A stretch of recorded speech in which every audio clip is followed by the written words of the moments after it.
Greetings, Cap fans. Welcome to another episode of the Captain America Comic Book Fans Podcast. It is episode 249, and I'm your host, Rick Verbanis. I've got a co host. You know his name. It is Bob Lucius. Oh, Bob. Guys like you tend to cling to the bowl no matter how many times you flush. I have no idea what that is, No? but I'm writing it down Yeah. and using it. So Yeah. No, that is a quote from a movie, Bob, uh-huh. that took place in 1998 and starred David Hasselhoff. Oh, David Hasselhoff. Was it the Nick Fury movie? It was. Oh It my was gosh. Nick Fury, Agent of Shield. Yeah. Can Did you you believe see that I movie? have never seen it. Yeah. I don't think you're missing anything. If you go on IMDb, I think it hmm gets a 3.8 out of 10. Okay. It gets 17% on Rotten Tomatoes. Oh, Yeah. Now, yeah. for perspective, Yeah. the 1990 Matt Salinger Captain America movie Yeah. on IMDb got a 3.3. Oh, okay. Well, So so it's about yeah. Yeah. around that same That's level. right there. Yeah. Yeah, yeah. I'm surprised you haven't seen it being a big I am Nick quite Fury. frankly, I'm surprised as well. And from time to time, I've like, I think I should watch that. And then the moment escapes me. So, Yeah, I was looking at quotes and oh my goodness, the dialogue in this movie. It, is it it? Yeah. it's yeah, you definitely need to Huh. check this. I think I'm going to have to check this out. Yeah. I've heard about it, but I've never seen it. And I think you can probably watch it like on YouTube or something like that. It's an hour and a half movie. Right. So, Right. And it's got like, doesn't it have like Viper in it or something? Madam I Hydra? I And, don't know. It does have Val. uh-huh. I got It Val. does Yeah. have Gail Runsitter. Yeah. It does have a a Von Strucker. Okay. There's Yeah. All a lot right. of characters that are Yeah. pulled from the comics. Wow. Yeah. I got to check it out. All Why am right. Bob? Why am I greeting you with the David Hasselhoff quote? Well, because Rick, we're doing an issue of Tales of Suspense tonight that has none other than Colonel Nick Fury in it. Yeah, you're absolutely right. And you said this was going to be a very special issue, and it is because this is Tales of Suspense number 78, came out in 1966. And what's special about this is because it's the first time that Captain America and Nick Fury meet in the modern era. And so, if you think back to when both of these characters were in World War II, and in Sergeant Fury and his Howling Commandos, which was a book that took place, during the World War II time. Mm. In issue 13, Cap meets Nick Fury, and it's a pretty special issue, right? Because you have a big Captain America on the cover, and that came out in 1964. We covered it panel by panel back in episode 105. So if you haven't heard that episode, you may want to check that out. But here's a World War II Cap and a World War II Nick Fury that are both back in the modern era. And so Marvel readers have been saying, when are the two of them going to meet? And here we are. So on the cover, Captain America, Nick Fury, Agent of S.H.I.E.L.D. together at last. Yeah, it's one of those, if I'm a Nick Fury guy and a Cap guy. And so this, along with like Strange Tales 159 and 161, I think, are some great Nick Fury Captain America covers that you got to have if you're a fan of both those characters. But this was the first of those three. It is a cool story, so we thought we'd cover that today. It's not going to be a long story because in Tales of Suspense, it is a split anthology, right? You have one story that features Iron Man and another story that features Captain America. And so we're going to cover just the Captain America portion.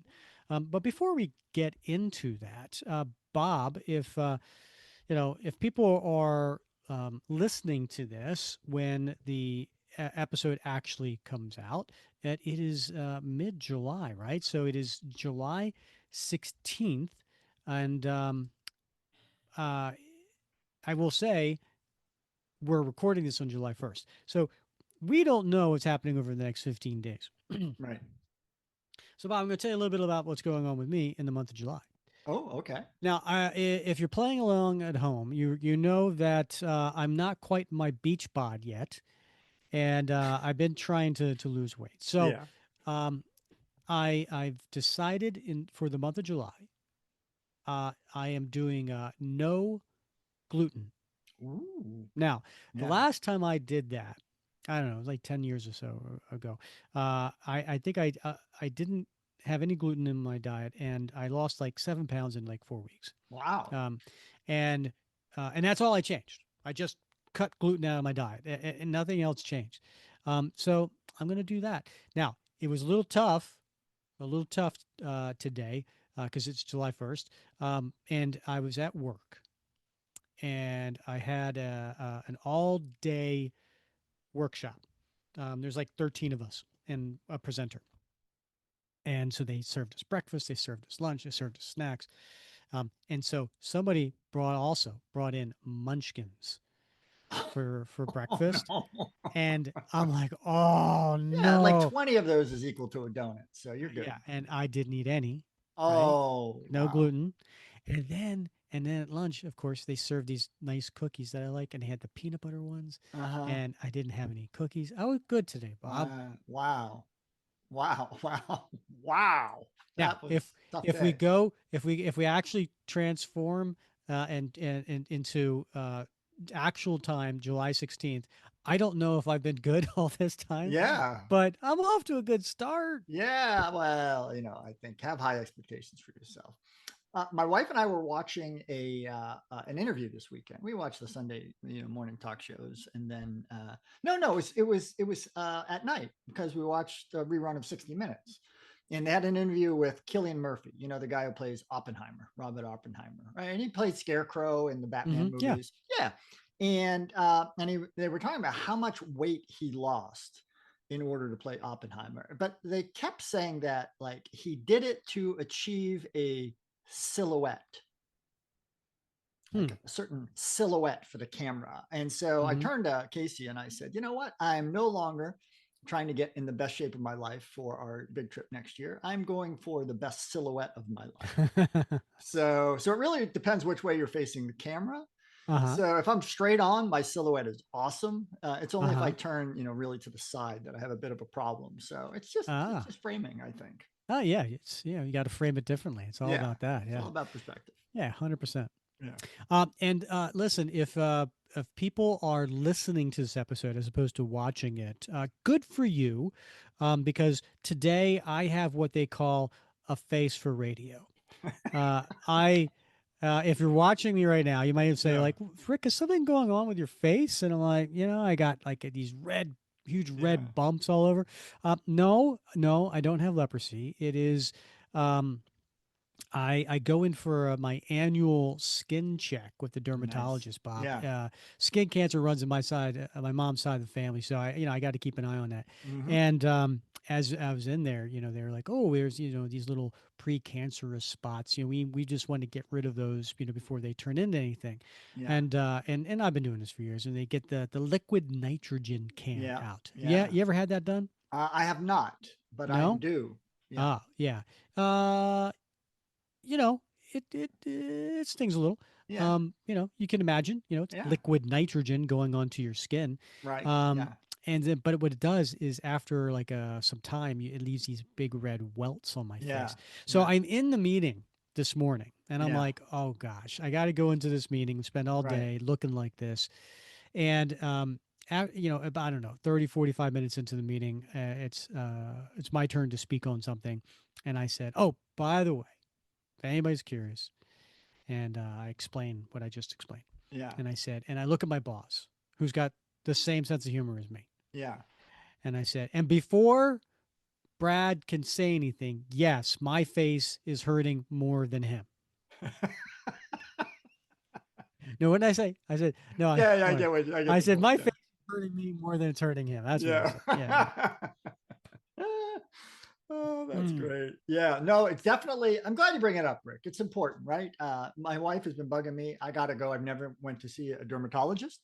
I gotta Never. go. No, and I gotta Oh, go get it done. I yeah, don't. totally. We don't have that. That doesn't run on my side of the family. We have very dark skin. but I've been in Florida for a very long time, and Hmm. I was in Arizona for a very long time in the Southwest United States, and my wife goes every year to the dermatologist, so I do have the dermatologist name. Got to go get the full look Hmm. see, right? Yeah, yeah, And anybody our age should be doing that. It's just one of those things you got to do at a yeah. Annual beginning at a screening. certain age. Hmm. Why Yeah, take risks? 100%. Yeah. Also was looking at July 16th. Tomorrow, July 17th, is we have a birthday, and that is JMS. J. Michael Straczynski Oh yeah. has a birthday tomorrow, July 17th. And, he was a writer on the Captain America series. What was it? 16 issues, something like that? Something like that. Yeah. Yeah. Yeah. Yeah, we had him on the show. That was a really fun interview. We Yep. got to ask him all kinds of questions, especially going back to some of his earlier writing, the character. Yep. And so check that out, episode 178 for our conversation with JMS. Wow. Well, happy birthday, JMS. I know you're listening. And speaking of timing, you know what? What's going on for this issue that we're covering today? I have my copy right here. Um, this took place in 1966. You know what else was happening with Captain America during this time in the comics? He was canoodling with just beginning his canoodling with Sharon. Yeah, sure. Okay. Yeah, in the Avengers, he's leading the Avengers in that, the Quirky Right. Quartet. Yeah. So it's in the Avengers mid to late 20s during this time. Okay. And then also, also was big in Marvel at this time was Fantastic Four 48 through 50. Do you know what is special about those I particular issues? I don't. Those are huge issues. It is the introduction of Silver Surfer, of Um, Galactus, of the okay. Watcher. Yeah. Yeah, these are really, really like sought after issues. Captain America. Hmm. I'm sorry, Fantastic Yeah. Four 48 through 50. Yeah. So speaking of Fantastic Four, next week the new movie comes out. You already got your tickets? I don't already have the tickets, but I am already examining potential popcorn buckets. So there's What are some your pretty sweet. options? There's some sweet ones. They've got a huge Galactus head one Uh for a huh. popcorn bucket. That's pretty cool. And then they have the Fantastic Four like hover car. They've got that one.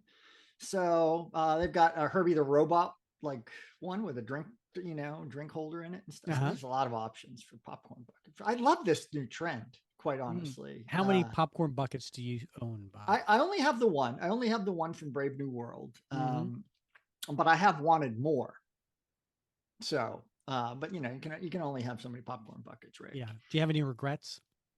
I don't, but I do. Years ago, before COVID, when a Marvel movie came out, they often had the challenge coins. Mm. Regal Theaters was very Mm-hmm. big on those, and so they would have a commemorative challenge coin for opening night for a lot of these Marvel films, and I have all of them. And I love those. I think that sort of commemorative thing is cool. But the cool thing about the popcorn bucket, there you go, the popcorn bucket is anybody can get those, right? Mm-hmm. Because they sell them, and you can use them if you want, or just take them home as a collector's piece. So I think that's cool. It just sort of democratizes the fun of a movie collectible, and you don't have to be there on opening night to get it. So I love that. And if you go in now, you can still get a Red Hulk one, Brave New Yeah, World for probably. like $12. Yeah. So But you bring them back though, and they fill them up, right? I have no idea, no Yeah. idea. I So didn't. I got this one All because I thought right, this one was pretty cool, the yeah, Spider-Man one, yeah. right? I love Okay. that. That's neat, right? Yeah. Yeah, and they had a Red Guardian one, and they've got a Sam Wilson Captain America helmet one. They got pretty sweet stuff. So, Yeah. but I am Yeah. looking forward to the movie as well. I would say I don't know if I'm looking forward to it. I'm not a big Fantastic Four fan. Number Yeah, one, yeah, the movies, any of the movies, never really did anything for me. Um, of I'm going to see it, and I'm probably course, going to see yeah, it opening night or opening yeah. weekend. But just because I want to see how it ties in with everything, and the that end credit scene with the thunderbolts, got me Yeah. interested. I want to see Right. where all that goes. So, Yeah. um, yeah, and I'm going in with mediocre I think that's expectations. fair. Yeah. Yeah.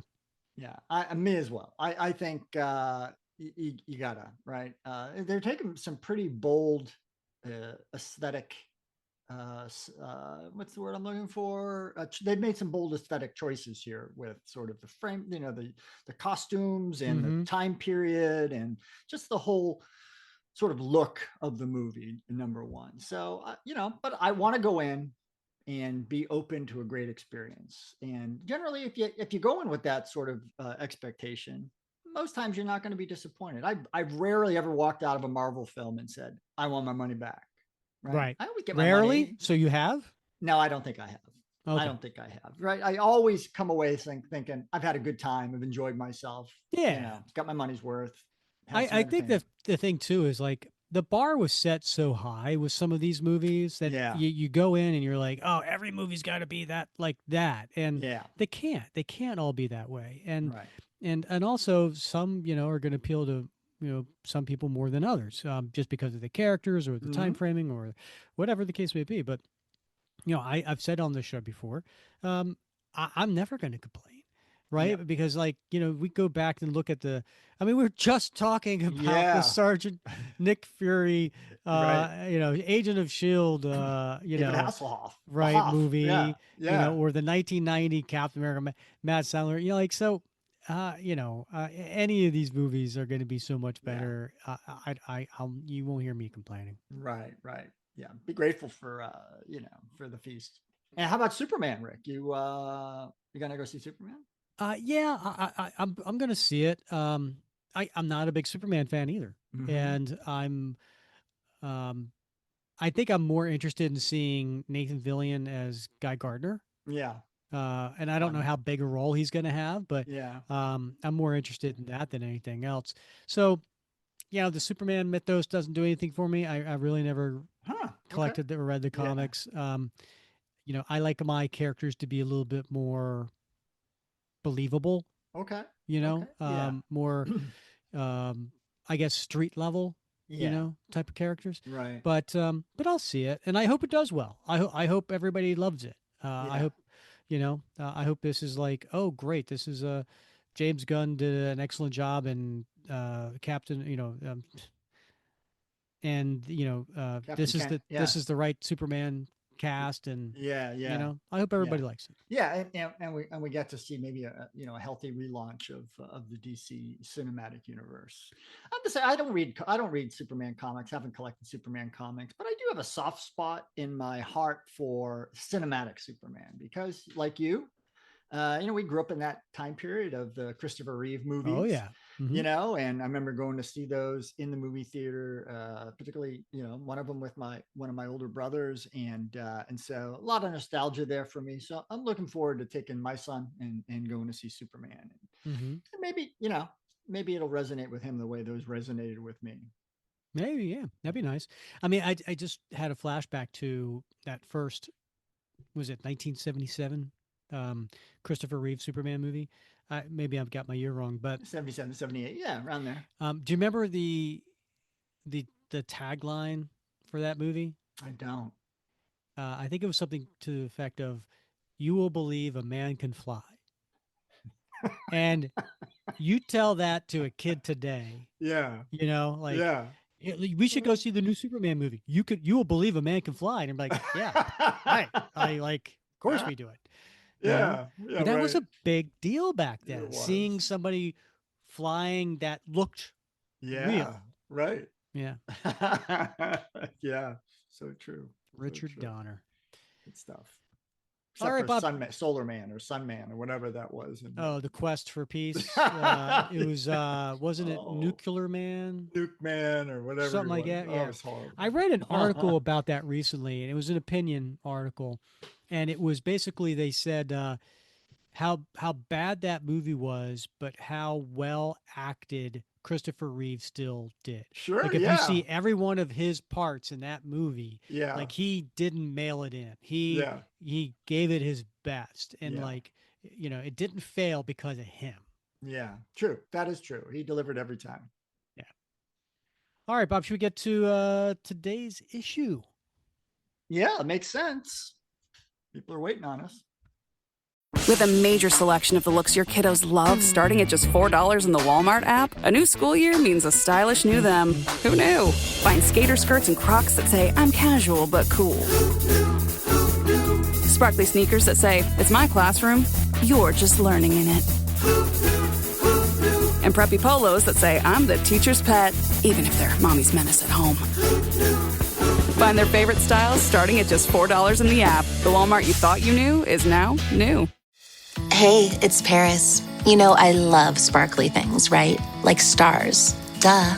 And thanks to Hilton and AutoCamp, I just slept under them.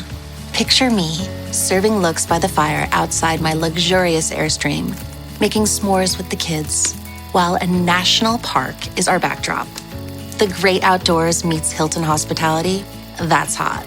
Explore all the new ways to stay at Hilton.com. Hilton for the stay. All right, so Tales of Suspense. This is issue 78, and it has a release date of March 10th, 1966. The cover date, June 66.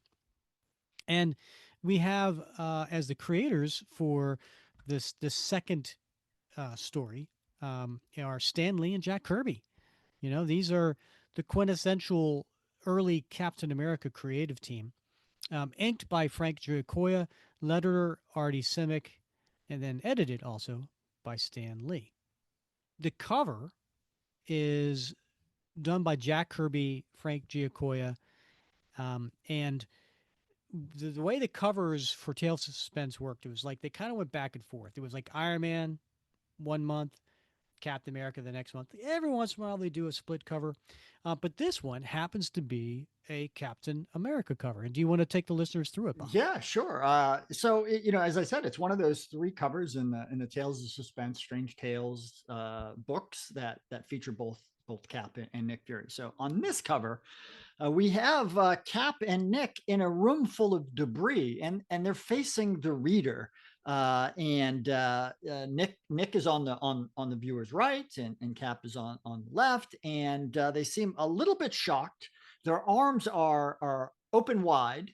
Cap obviously holding his shield in one hand, held above his head, but in front of them is some dude that we don't know who he is, because clearly we only see his back, but he's got sort of a green outfit, a little bit in the shadows. But what is interesting here is he seems to be emitting huge flames from his hands.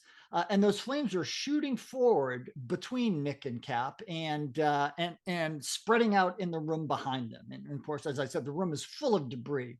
So we don't know who this guy is, but we know that Nick and Cap are facing him together. It pulls you in the cover for sure, and which is the job of any cover.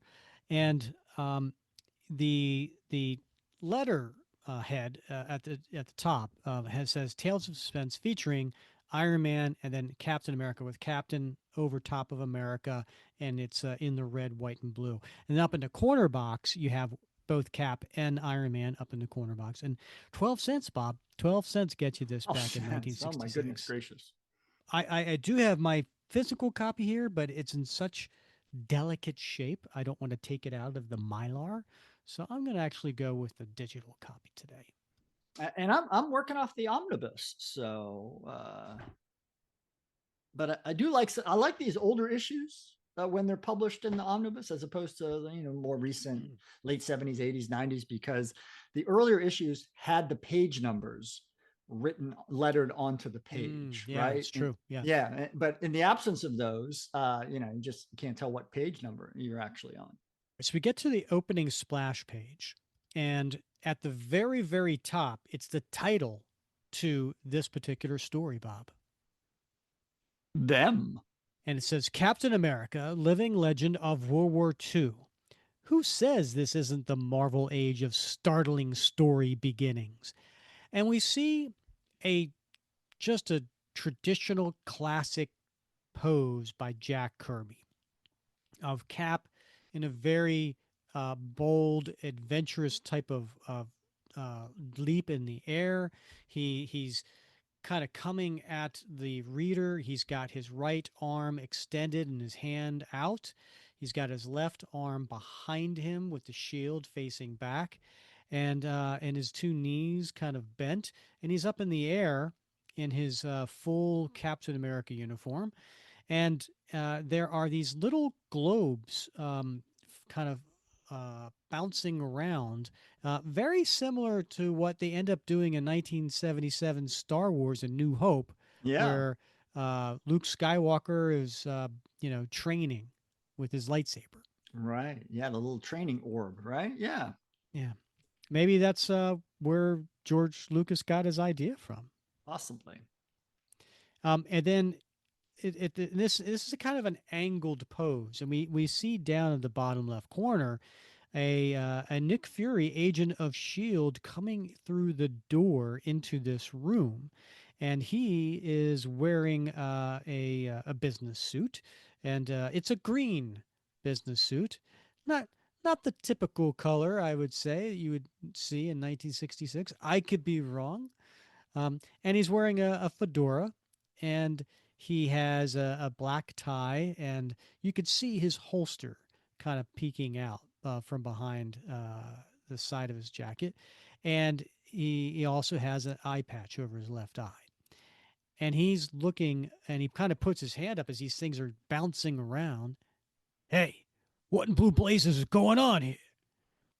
Whoever you are, stay out. These flying shock rollers are dangerous. And then we turn the page, but Nick just he takes his hat off and folds his arms and crosses his legs and just leans up against the wall with not being scared or intimidated at all by what's going on. Whereas Cap is now back on the ground, and he's using his shield to protect himself from these balls that are flying around, and it makes a noise. Oh, Mister, when Nick Fury backs away from danger, that'll be the day. Nick Fury, what are you doing here? That's what I was just about to ask you. Look, let's put them nutty yo-yos away so we could do some jawing. Hold it. Don't touch them. Watch yourself. Relax, pal. I'm a big boy now. I want to play catch too. And sure enough, he grabs one with his right hand. And pure Kirby crackle comes out of it as it's electrical stuff. Yeah. And he yells, "Ah!" But you're not supposed to catch them. The whole idea of this training session is to practice agility. You're supposed to dodge those things.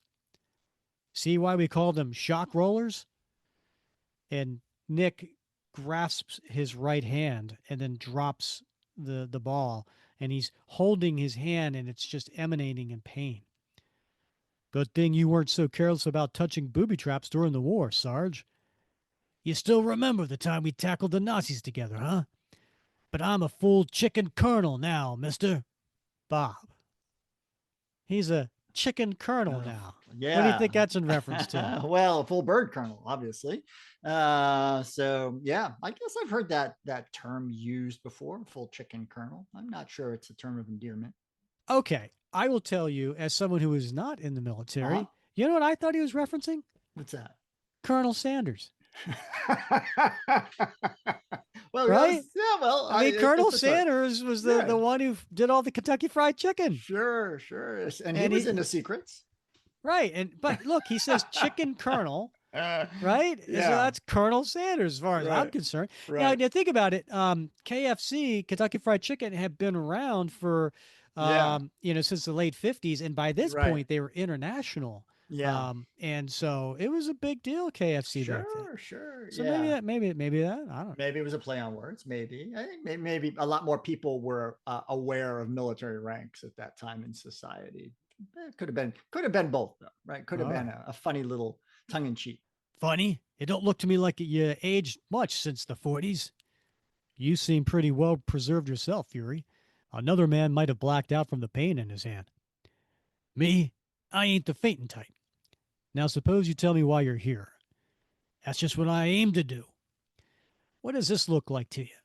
and he holds up something very, very tiny between his fingers, Bob. What is it? It looks like a little brain with maybe some mechanical legs sticking out the bottom of it. It does. And Steve gets a perplexed look on his face and puts his hand over his chin. A well-made model of a human brain. Right. Only it ain't no ordinary model. S.H.I.E.L.D. captured it from a secret organization known only as them. If this gizmo was dropped in a hydroponic tank of chemicals, it would have grown into the real thing. And even as Fury speaks, a strangely ominous vehicle lands in the street outside of Avengers headquarters. Bob, how would you describe this strange craft? It is just typical Kirby, mechanical structure here. So it is some sort of, I don't know, like a half egg shaped vehicle, all in gray, of course, with lots of tubes protruding from one end, and maybe on the other end, some sort of glassed in protuberance with presumably maybe an automated pilot or something. It's a very odd shape, but it's not unusual for a Kirby book. That's true. It is pretty, and it's all gray. There's no distinction of it in any other way. It's just gray. And the crowd that's on the street reacts to it. What in the name of heaven is that? I don't know, but I'm not hanging around to find out. They must be filming a science fiction movie nearby. That has to be the answer. Then, as the awesome craft comes to rest, a startling, gleaming white humanoid dramatically emerges. Bob, what?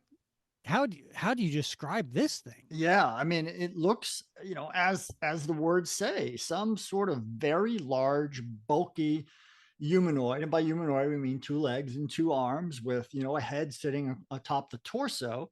But it looks, very muscular and armored in certain respects in different areas. But on the front of the torso looks to be a number, 6, in fact, of canisters strapped to the front of his torso. So we don't know what this guy is, but he is, as described, all white at this point. Disregarding the fleeing passerbys with cold, inhuman detachment, he faces the wall of Tony Stark's mansion as his color swiftly changes to a bright, glowing orange. Then, as though transformed into a walking mass of solidified acid, the silent creature sears his way through the outer wall of Avengers headquarters. And he does. He's just kind of dissolving the wall as he's walking through due to the heat. While inside, Colonel Fury continues his uncanny explanation. And he's lighting a stogie, Bob. That is definitely a sign of the times. It is. All we know about them is they're a bunch of scientists trying to overthrow the government, and they think they got enough money and manpower to do it. If they can grow a brain, they might even grow an artificial man. Now you're catching on, mister. I came here to ask if the Avengers know anything about... Hey, look out! They found me! That sound behind us, like something burning through the wall. You called it, pal. Now take cover. Fast. It's an android shooting flame at us. Looks like they already figured out how to grow their blasted artificial men. Move, Cap, before he zeroes in on you. I'm way ahead of you, Colonel. And he fires his gun. Pow! Say that again? Kapow! Yeah, it's not kapow. Oh, you're right.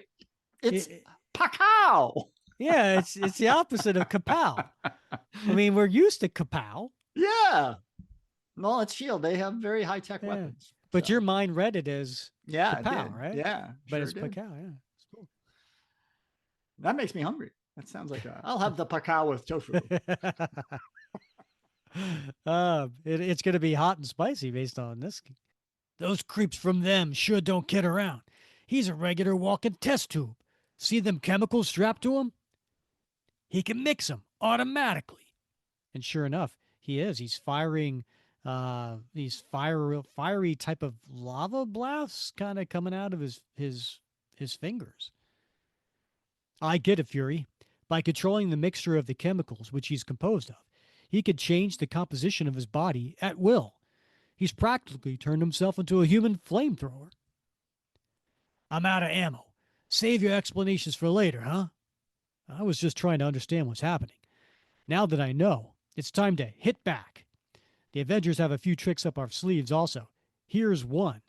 And he opens up this, some sort of, what would you call that on the It's like, wall? sort of, a hidden Fuse control box? panel. Yeah, control panel. That's right. Right. Yeah, yeah.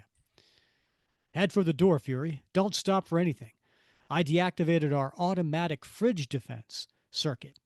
This room will be more frozen than the Antarctic in 15 seconds. You can't stop that thing by freezing it. Maybe not, but it'll sure slow it down. Cap's words proved true. A full 2 minutes pass as the fighting duo catch their breath until... Where in the blazes are the rest of the Avengers, Cap? I gave them the afternoon off. They're entitled to... Wait! It's the android again. He's covered with frost, but powerful as ever. It's those blamed chemicals of his. He was able to mix them so that they'd help him de-ice. Stand aside. Let me at him before he changes into some sort of form we can't handle. This is my job, Avenger. And he takes off his sport coat. I love that. I love that. Right. Let me, I don't want to wrinkle this. Yeah. Takes the suit jacket Might as off. well. And his sleeves are already rolled up. Of course. Yeah. If I could land a karate chop on him before he can... Ting! He's too fast. He's already turned himself into a walking hunk of iron. And his right hand is aching after hitting the side of the android's head. Fury, take cover. You haven't a chance against something like that. Unarmed, let me tackle him. Come off it. You ain't carrying a gun either. No, but I've something even better. I've got my shield. And then he throws the shield and hits him. Good shot, pal, but ain't enough to stop him. And we see this is an angle from behind Cap as he's throwing, and he hits it with such force that all we're seeing is the sound effect, whereas Nick Fury is still holding his right hand in pain. There are more ways than one to skin a cat, Fury. Hey, Bob, maybe now is a good time to tell everybody what shirt you're wearing today. Well, I got my Captain America, the perfect Avenger. It's the Star-Spangled Avenger who defends the world against catastrophes. So I owe a big shout out appreciation to Brian Colts, who's a member of the Facebook group, for letting everybody know that these shirts were on sale at a well-known distributor. And so I had to pick this one up, buddy. I'm a big cat guy, so here I am. Even iron could be tipped over if the right leverage is used, and Cap uses a right kick. And this is the first time we hear a noise out of the android. Oh, I always did like your style, mister. Now take a breather while I tear in them. Not yet. Give your hand a few more minutes to stop aching. Besides, I got an idea. Phew, if he landed that blow, it would have been all over for me. And indeed, while the android is on his back, he gives a right uppercut, but just barely missed Cap's head. If I could manage to shatter the chemical tanks on his chest, it might make him powerless. All I need to do is land one solid punch to the right spot. No, get back. You'll never make it. Look out. Too late. I was afraid you'd walk right into that. I didn't have time to warn you about his gas irritant spray.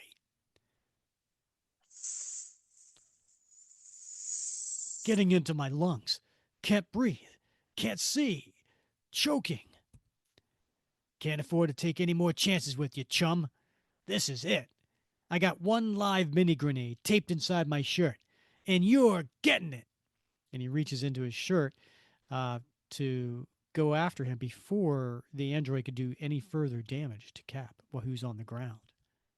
Meanwhile, in a hidden lair, the tactical chiefs of them watch the battle on a remote monitor screen. And sure enough, yeah, we see a monitor screen that, unlike one I've ever seen before, Bob. Yeah, it's irregularly shaped.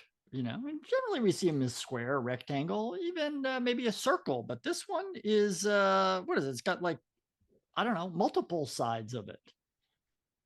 Yeah, I mean, I don't know, the trapezoid, Something or other. I yeah. don't. Yeah. And then there's all these Kirby designs around it, including a bunch of dials, because in order to watch this, they all need to be turning a dial at the same time. Yeah, you got to tune that frequency, buddy. Yeah. Yeah. A chemical android has passed every combat test perfectly. But the biggest challenge remains. As you can see, Fury still lives. He won't live much longer. If our chemical android fails, we shall send another after them. True, sooner or later, the head of S.H.I.E.L.D. must die. Then, with that organization leaderless, we will be able to come out into the open. But until that time, we must continue to wear these ornate trappings to strike fear and dread into the hearts of those who serve us and those who oppose us alike. And what are they wearing, Bob?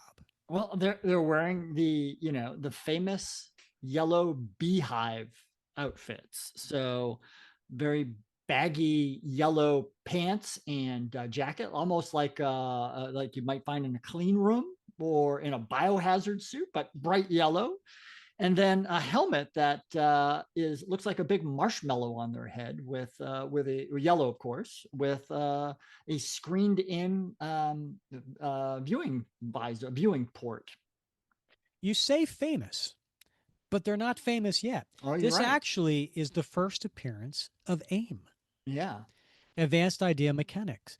But they weren't called AIM at this point. They were called them. But Them. this is legitimately the first appearance of AIM. Right. I think wasn't like them sort of a little higher in the food chain. And like AIM was like a subsidiary of them for, I think eventually that's how it's going to be explained. But yeah. You're right. So we've taken them. I've got my little Bowen like AIM people statues in my display, and I love that outfit. I always thought, there's not enough people doing cosplay in the AIM costumes, but you're right. I think this is, if not the first, certainly one of the first times that we've seen this costume.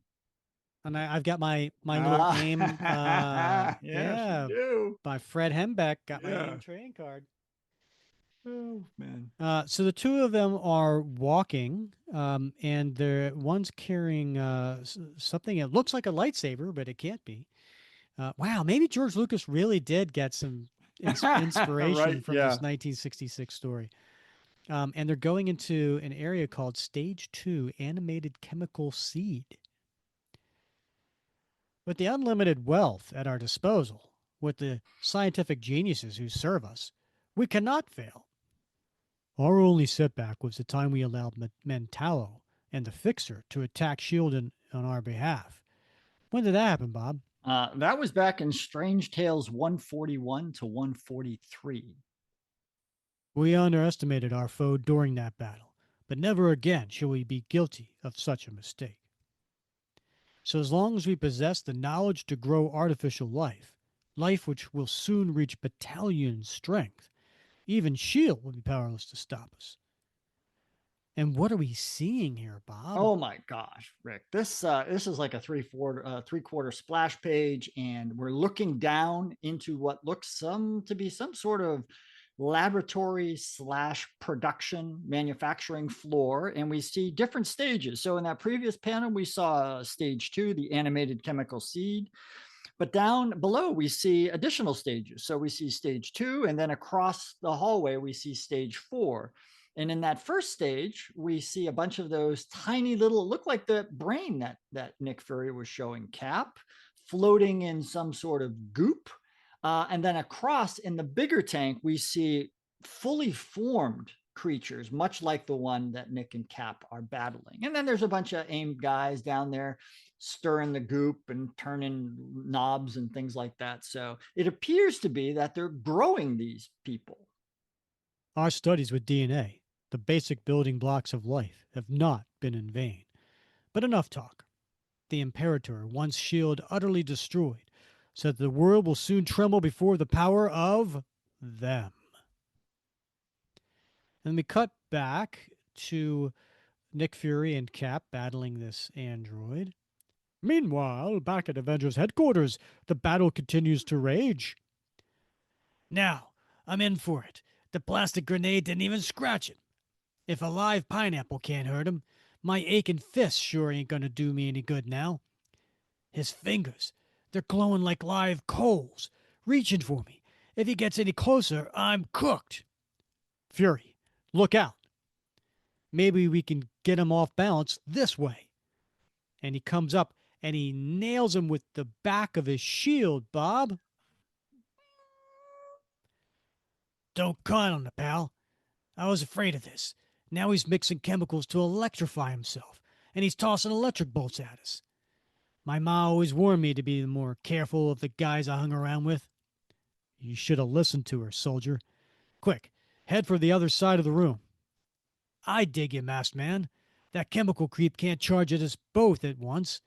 If you keep him busy long enough, I got one last thing to try. He's not my idea of a real fun friend, but I'll do the best I can. If you can't stop him soon. It was nice knowing you, Colonel. The android is using all of his focus and power on Cap, but Cap's guarding himself with the shield. But then a truly terrifying thought strikes the red, white, and blue Avenger. With his power of mixing chemicals, what if he decides the only way to finish us is to mix uranium-235? What's that, Bob? Well, Rick, it is one of the, I think, one of the uranium isotopes. It is the highly fissionable version, unlike, say, 234 or 238, 236. So it's the kind that they use in nuclear weapons because it is unstable and releases a great deal of heat when it becomes unstable and creates fission. Ah, the nuclear vessels. Can you tell me where the nuclear vessels are? And Cap has a look on his face that I don't quite normally see. He's got a little Popeye look going, right? His left eye's squinted shut and his right eye is like really bug-eyed. He could wipe out the whole city before we can make a move. And then this next panel, I love this panel. This up-close look on Cap's face, again, with one eye a little closed a little bit more and the other one wider. Definitely gives a look of concern and surprise and fear all at the same time. Yeah, a little bit of I gotta really use the bathroom too. So yeah. Or that wasn't a fart. That's the look on his face. That's the look right there. Fury, our time's run out. Can't afford to wait any longer. Lightning bolts or not, I'm tearing into him. No matter what happens. Cover me, man. I've got to get him. Be my guest, son. You can have him all to yourself. As soon as I drop this little pellet down his gullet. And Nick Fury gets on behind him and wraps his hand around the front of his head and drops the pellet in his mouth. Pellet? What kind of pellet? Fury must have had the right idea. The electric blasts are getting weaker. Plain old everyday S.H.I.E.L.D. knockout drops. I suddenly figured he had a mouth, just like anyone else, and it was worth a try. He's sleeping like a baby. But how long will the pill's effect last? How in Sam Hill do I know? I ain't no blasted sawbones. Bob, what's a sawbone? I have no idea what a sawbone is. Oh, well, that's a doctor. Yeah. Right? Because back in the day. Okay, that makes sense. Yeah. I'm always intrigued by that phrase, Sam Hill, because I prefer to use double hockey sticks, right? H-E double hockey sticks instead of a Sam Hill as my boulderization. But here we are, Sam Hill. Do you say H-E double hockey sticks? That's right. That's what I say. That was wasn't that from Laverne and Shirley? Yes. Wasn't that Shirley? Like she wouldn't swear, so she would say Right. HE double Exactly. hockey sticks. That's where I learned it as a Oh young. yeah. Yeah. One of the Avengers is a biochemist. If I can reach him in, wait, look, something's happening to him. He's changing. He's reverted back to what must have been his basic form. He's like a withered, dry root. He's totally lifeless. Yeah, he was only some kind of artificial man, and it looks like his life ended when his mission went kaput. Seems as if fun and games time is over for a while, Cap. You better wait till the other Avengers return, Fury. This might be too big for S.H.I.E.L.D. to handle alone. Bite your tongue, masked man. Nothing's too big for us unsung heroes. Not even them. As for you guys, and he puts his jacket back on and continues to relight his stogie, I only came here to see if you'd heard anything about him, if you knew anything we don't. But since you ain't tangled with him before, just forget the whole thing. What if we don't want to forget it, Colonel? You got no choice, mister. When you get an order from S.H.I.E.L.D., that's it. Period. Fury, I've tried to contact you for months to see if there was a place for me in your outfit. Even though I never heard from you, I always wondered. I thought about you a lot too, mister. And he puts his left hand on Cap's right shoulder. I got a hunch you and me might have made a great team together. But too much water has passed over the dam. I couldn't leave the Avengers now. That's what I figured you'd say. Anyway, in spite of that corny playsuit you romp around in, you're A-OK in my book, Cap. And he shakes his hand. That goes double for me, Colonel. In spades. And he puts his hat back on and starts to walk out. Well, I'll cut out before we need a couple of crying tales. See you around, pal. In my hand, he pressed something. A piece of metal. What is it, Bob? Oh my gosh. It's a S.H.I.E.L.D. Priority A1 badge, Rick. Next time you want to reach me, it won't be so hard to do. And he walks out, leaving a gigantic mess behind him. And a hole in the wall. Yeah. Right. Yeah. Next Somebody turn issue. the AC off. Next issue, the return of the Red Skull. Dun dun dun. All right, Bob.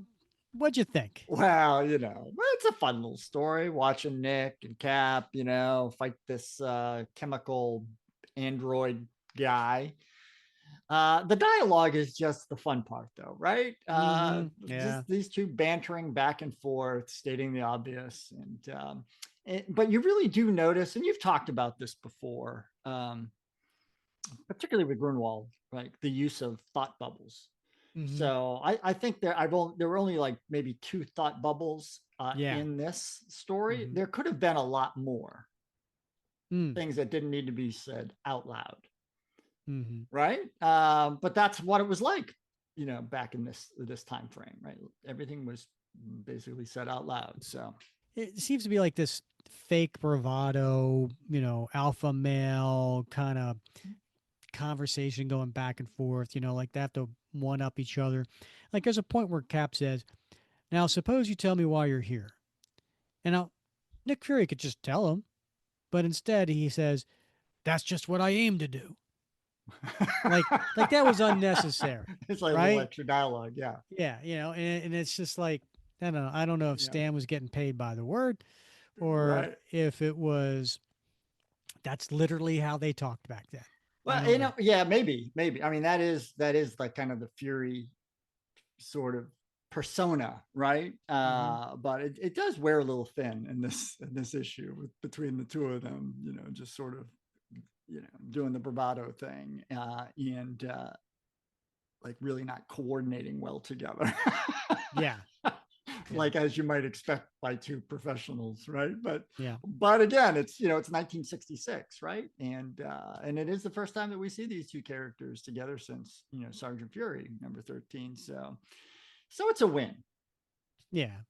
It was an interesting story. Of course, you got to have of a time where the two of them can get into a battle, right? I mean, there's um, but I think really this story was just also setting up AIM, right, slash Hmm. them, Right. and as being a major threat to both Shield and you know the government and so on. And also, Nick Fury made it pretty clear that Avengers stay out of this. We got this covered. Yeah. I thought it was interesting when he's like, when Shield gives an order, that's it. And I think in the beginning, Cap's like, oh, okay, but there'll come a point where he's just like, well, I don't take orders from you. Uh, so yeah, and not only that, but you got a lot of fun Jack Kirby art. You do absolutely. Yeah, a lot of machinery. You got a little bit of Kirby Crackle. You got some weird creatures, right? You got Mm-hmm. a lot of good stuff. One of the interesting things, Rick, that I was curious is the Cap says, "Oh, I've been looking for you. I've been trying to get in touch with you for months."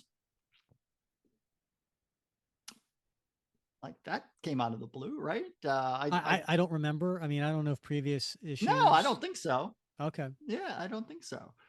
I mean, quite honestly, maybe over in the Avengers, but certainly not in Tales of Suspense. He had hooked up, not hooked up, but 1960s hooked up. He'd had become acquainted with Sharon at this point, but yeah, so interesting. I'm not quite sure where that came from, but I'd love. That's like one of those things. Hey, let's do another Fury file. So Yeah, you may have this as a potential story for yeah, future time. Dancing between the raindrops, there you go. That's right? it. Yeah, it's between the Um, raindrops. I was looking at um, price guide and just Yeah, seeing what these comic books go for back then. So, um, not back then, but what they're going for now. yeah. And so this particular issue is smack between two expensive issues. So the issue before 77 Uh-huh. is a pretty expensive issue because it is the first full appearance of Peggy Carter. Yep.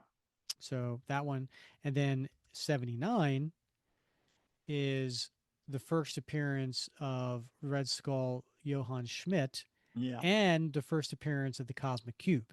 Yeah. Yeah. So those two tend to go for a lot more than this particular one.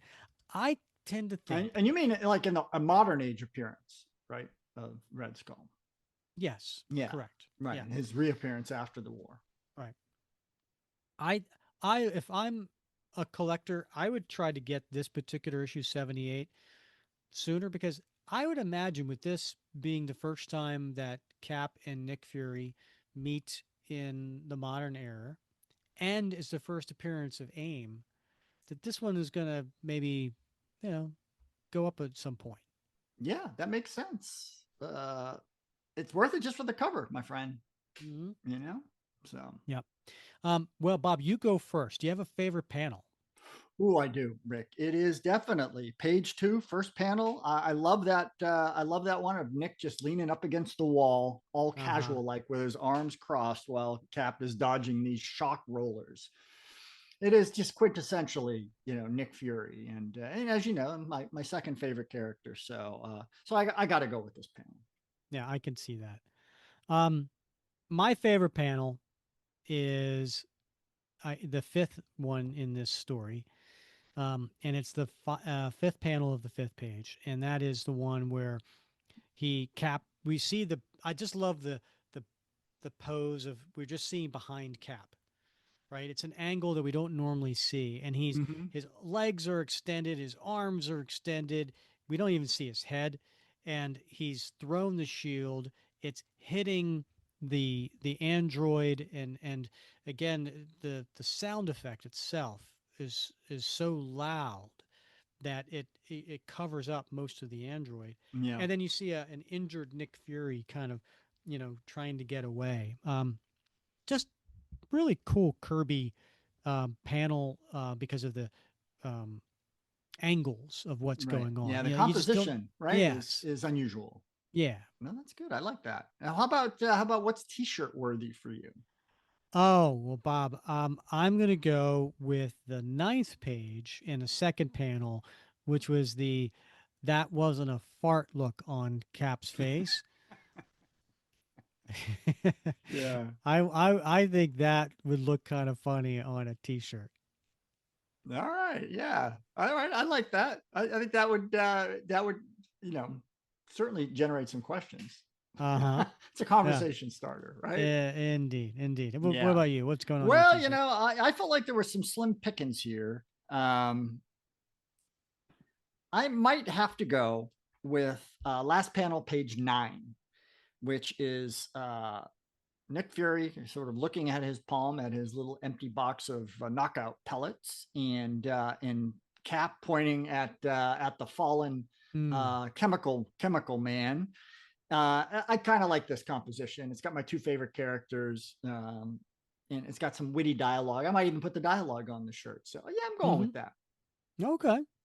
That's a good one. Yeah, You know, it's got your two favorite characters on that. Can't go wrong. yeah. What's going in your time capsule? Well, Rick, I do have to go. First appearance of Nick Fury and Captain America together since the Sergeant Fury, but it's the first appearance of Nick Fury in a Captain America title.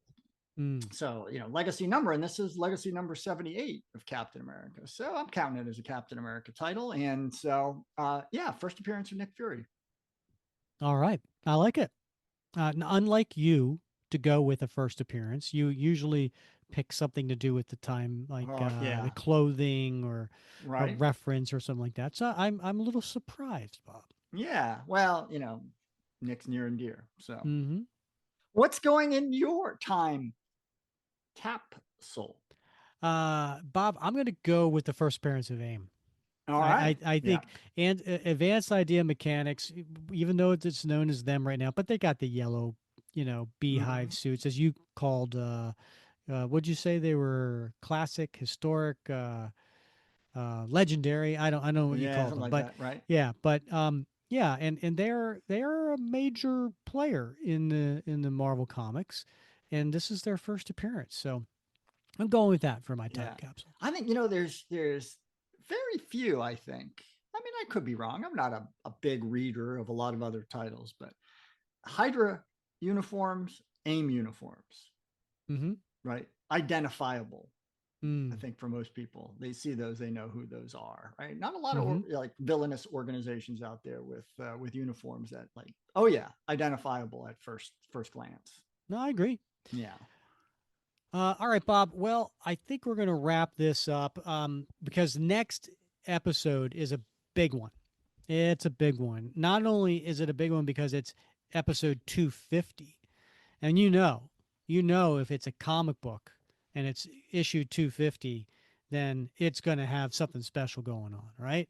right. Same thing with us with the podcast. We're going to do something special, and that is we are coming back to our second Captain America Community Theater if everything goes well. Because it is July 1st in our world, and we haven't Right. even recorded this yet, and there's Yeah. so much to do. We don't have a director. Yeah.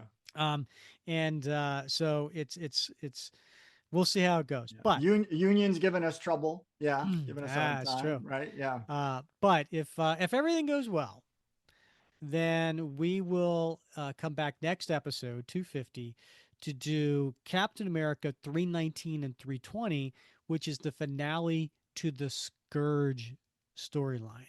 Yeah. And this was suggested by a member of our Facebook group, and I really liked the idea because I know when I wanted to do this story in the past, I was like, "There's no way I'm going to be able to do all those voices." And There's we a don't have lot. to. Yeah. We got over a dozen voices Yeah. showing up next week, and for to over a dozen voices to do, I think over 3 dozen characters, Yeah. There's a lot. maybe four Yeah. dozen. Actually, Yeah. yeah, it's probably close to 50 characters. Yeah. And like at Um, one point, there's like 20 in one room. Right. So yeah. Good luck. yeah. All right, so come back next week for that. Bob, any last final words before we close I this up? I sure don't. I'm looking forward. Well, I usually say next week, but I will see you again this weekend for recording. That's true. All right. He's Bob Lucius. I'm Rick Verbanis. And if you don't mind, please rate, review, subscribe wherever you listen. It is a big helper for us. And also check out the link that goes to our web page because there's like a over like 10 things that you can do for free that can help us out that won't take you very long at all, and we list them all out there, so please check that out. And as always, we thank you for listening to another episode of the Captain America Comic Book Fans Podcast.